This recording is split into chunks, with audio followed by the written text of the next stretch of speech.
Toyota Avanza. So push start installation with remote start. Version 2 itong kinabit natin. Nagagawin na rin sir ng OEM chime tsaka ng alloy case. So may mobile app control lang kasama to na pwede sa iOS or Android devices guys. Okay, so yung app natin pwede yon sa yun nga iOS or Android na pwede nyo ring install sa ibang devices nyo if you have many devices, which magagamit nyo if ever mawala tong key fobs nyo, masira, malobat during the travel. So lalo na sa mga dead spot areas, magagamit nyo yung mobile app natin kasi ano siya, Bluetooth based, hindi siya affected ng mga frequency issues sa area. Alright, so remote start na natin. Press 3 times lang sa lock button. 1, 2, then 3, start na siya. Ganyan yung tunog ng OEM chime natin. Okay, tapos pag lumapit kayo dyan, mag-automatic, mag-unlock na rin yan. Papasok na lang kayo sa kotse nyo para paanda rin siya. And then yung passive keyless entry, pwede siyang i-disable or i-enable anytime you want. Sa remote na siya ginagawa para pagka lumalapit kayo, hindi siya mag-automatic unlock. Pag lumayo kayo, hindi siya mag-automatic unlock.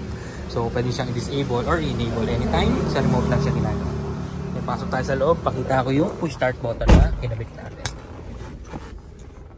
So ito yung push start button na kinabit natin. Kulay red yung illumination niya. Pag aksidente na pindot, hindi mamamatay yung kotse. Okay? Yan. Tapos pag tumapa ka ng brake, kahit hindi ka pa umaalis, auto lock lahat ng doors. And then even naka-andar, pwede ka mag-unlock. Pwede ka mag-lock sa key fob.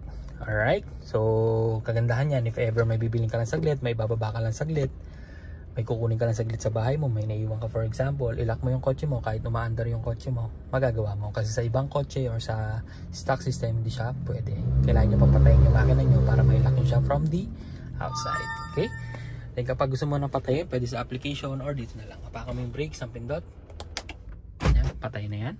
Yan. Then yung kulay ng button natin is magiging black na. So yung illumination niya is red. Without stepping sa brake, unang pindot, accessories. Gana na yung mga yan. Pangalawang pindot, bukas yung cluster.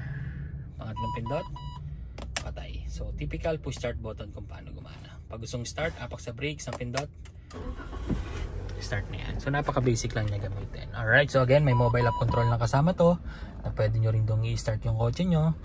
Pwede kayo mag-lock unlock. It serves as your remote din, backup remote. Alright, so yun lang naman guys. 2 years warranty, guaranteed clean wirings, quality installation, and then free back to zero fumigation pa after the installation. So maraming salamat. Bye!